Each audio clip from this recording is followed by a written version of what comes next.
Hello दोस्तों, नमस्कार। मैं अर्पित कुमार स्वागत करता हूं आप सभी का। मध्य प्रदेश में जो प्रमुख योजनाएं संचालित की जा रही हैं, उन योजनाओं को अपन पढ़ रहे हैं। लाडली लक्ष्मी योजना, इसके बारे में हम डिटेल से चर्चा करेंगे। यह योजना क्या है, इस योजना के क्या उद्देश्य हैं, लाभार्थी कौन होंगे, कौन कौन सी शर्तें रखी गई हैं, पंजीकरण कैसे होगा, योजना से क्या फायदा होगा, राशि कितनी मिलेगी और कब मिलेगी, सभी के बारे में अपन डिटेल से चर्चा करेंगे। सबसे पहले जानते हैं लाडली लक्ष्मी योजना का लाभ प्राप्त करने के लिए शर्तें कौन कौन सी होनी चाहिए। शर्तें कौन कौन सी होनी चाहिए, शर्तों में से पहली जो प्रमुख शर्त है, जो बच्ची को लाभ लेना है उस बच्ची का जन्म 1 जनवरी सन 2006 के उपरांत मध्य प्रदेश में होना चाहिए। 1 जनवरी सन 2006 के बाद बच्ची का जन्म मध्य प्रदेश में होना चाहिए। कौन कौन सी पात्रता होनी चाहिए, पात्रता कौन कौन सी होनी चाहिए। पहली बात, जन्म प्रमाण पत्र उसके पास होना चाहिए। दूसरी बात, मूल निवासी होनी चाहिए मध्य प्रदेश के, अर्थात बालिका के माता पिता मध्य प्रदेश के मूल निवासी होने चाहिए। माता और पिता दोनों के दोनों मध्य प्रदेश के मूल निवासी होने चाहिए।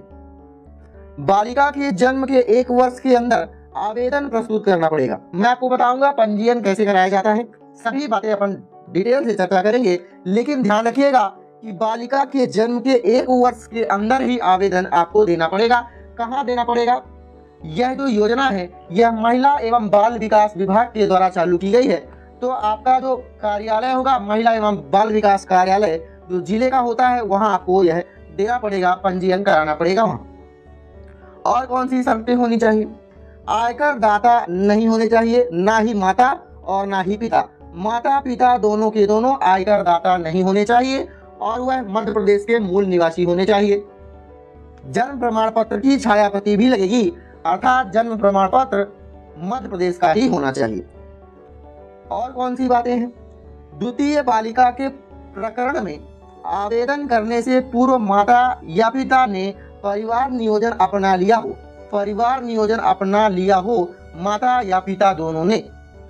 अब जानते हैं लाडली लक्ष्मी योजना के उद्देश्य क्या है, किस उद्देश्य से इस योजना को मध्य प्रदेश सरकार के द्वारा चालू किया गया। उनमें से पहला उद्देश्य है बालिका के जन्म के प्रति जनता में सकारात्मक सोच होनी चाहिए। अगर कोई व्यक्ति गरीब है तो वह व्यक्ति यह ना सोचे कि बालिका हो गई, अब इसको पढ़ाएंगे कैसे, अब इसका लालन पालन पोषण कैसे होगा, इसकी शादी कैसी होगी। इसीलिए मध्य प्रदेश सरकार के द्वारा कुछ आर्थिक सहायता दी जाती है बालिकाओं के लिए। मतलब सकारात्मक सोच होना चाहिए बालिका के जन्म के प्रति। दूसरा है लिंग अनुपात में सुधार। भैया, अगर दंपत्ति को पहले पता चल जाता था कि पेट में बच्ची है तो भ्रूण में ही उसकी हत्या करा दी जाती थी। तो भैया जब बाहर आएंगे, कारण क्या है मैंने आपको पहले भी बताया कि क्या सोच होती थी। ठीक है, लिंग में अनुपात में सुधार होगा। पहले 1000 पुरुषों में लड़कियों की संख्या 892 थी मान लेते हैं। अब बच्चियां ज्यादा पैदा होंगी तो हो सकता है कि 1000 पुरुषों में लड़कियों की संख्या 992 हो जाए। ठीक है, अगला क्या उद्देश्य होगा? बालिकाओं की शैक्षणिक स्तर, मतलब उनके शिक्षा के समय उन्हें पैसा दिया जाएगा।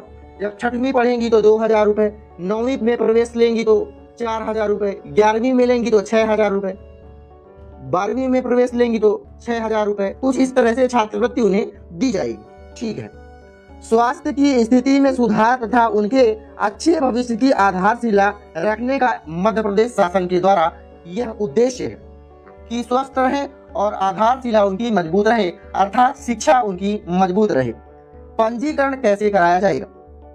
जो आवश्यक दस्तावेज मैंने आपको बताया कि जन्म प्रमाण पत्र की फोटोकॉपी होनी चाहिए, मूल निवासी प्रमाण पत्र की फोटोकॉपी होनी चाहिए, जो माता पिता हो और बालिका हो उनकी वर्तमान फोटो मतलब तुरंत की फोटो होनी चाहिए। यह आप सभी लेकर जाएंगे कहाँ? लोक सेवा केंद्र, जो लोक सेवा केंद्र होगा आपके जिले में, अथवा किसी भी इंटरनेट कैफे में आवेदन या रजिस्ट्रेशन कराया जा सकता है। आप लोक सेवा केंद्र भी जा सकते हैं या फिर किसी भी इंटरनेट कैफे में इसका आवेदन आप कर सकते हैं लाडली लक्ष्मी योजना का। ठीक है, मैंने आपको बताया कौन कौन सी चीजें होनी चाहिए। पहला जन्म प्रमाण पत्र होना चाहिए, मतलब उसकी फोटोकॉपी होनी चाहिए। मूल निवासी होनी चाहिए मध्य प्रदेश की, उसकी भी फोटोकॉपी आपको लगेगी। माता पिता और बालिका की जो वर्तमान फोटो है वह भी आपको ले जाना अनिवार्य होगा। मैं आपको बता देता हूँ शुल्क कितनी होनी चाहिए। 30 रुपए इसकी आवेदक शुल्क होता है, आप याद करके जा सकते हैं। इस प्रकरण की स्वीकृति के उपरांत बालिका के नाम से शासन की ओर से कितने रुपए दिए जाएंगे, प्रमाण पत्र जारी किया जाएगा तुरंत। रजिस्ट्रेशन कराने के तुरंत बाद 1,18,000 का प्रमाण पत्र बालिका के नाम से शासन के प्रमाण पत्र जारी करेगी शासन। किस तरह से शासन बालिकाओं को पैसा देगी? इस योजना के अंतर्गत बालिका के नाम से पंजीकरण के समय से, जिस दिन पंजीकरण कराया जाएगा उस समय से लगातार 5 वर्षों तक 6-6 हजार रुपए मध्य प्रदेश सरकार के द्वारा लाडली लक्ष्मी योजना निधि में जमा किए जाएंगे। मतलब हर वर्ष 6-6 हजार रुपए, कितने वर्ष तक? 5 वर्ष तक। मतलब 5 छक्का 30 हजार रुपए 5 वर्ष के अंदर आपको मिल जाएंगे। 30,000 रुपए बालिका के नाम से जमा किए जाएंगे। किसमें? लाडली लक्ष्मी योजना निधि में, जो मध्य प्रदेश सरकार की होगी। फिर मैंने आपको बताया ही कि बालिका के जब 6वीं में प्रवेश लेगी तो 2,000 रुपए मिलेगा, 9वीं में प्रवेश लेगी तो 4,000 रुपए छात्रवृत्ति मिलेगी, 11वीं में प्रवेश लेगी तो 6,000 रुपए मिलेगा, 12वीं में प्रवेश लेगी तब भी 6,000 रुपए दिया जाएगा। और साथ ही जब अंतिम भुगतान कब हुआ जाए, कब करेगा? जब 21 वर्ष पूरा हो गया हो, या फिर 21 वर्ष पूरा हो गया हो, 12वीं की परीक्षा में वह सम्मिलित होने वाली हो। लेकिन ध्यान रखें कि 18 वर्ष से पूर्व उसका विवाह ना हुआ हो, तब 1 लाख रुपए मिलेगा, आपको याद रखना है। अगर आपको वीडियो अच्छी लगी हो, जानकारी अच्छी लगी हो तो वीडियो को लाइक, कमेंट, शेयर, सब्सक्राइब करिएगा। धन्यवाद। अपना ख्याल रखिएगा, बड़ों का सम्मान कीजिए। धन्यवाद।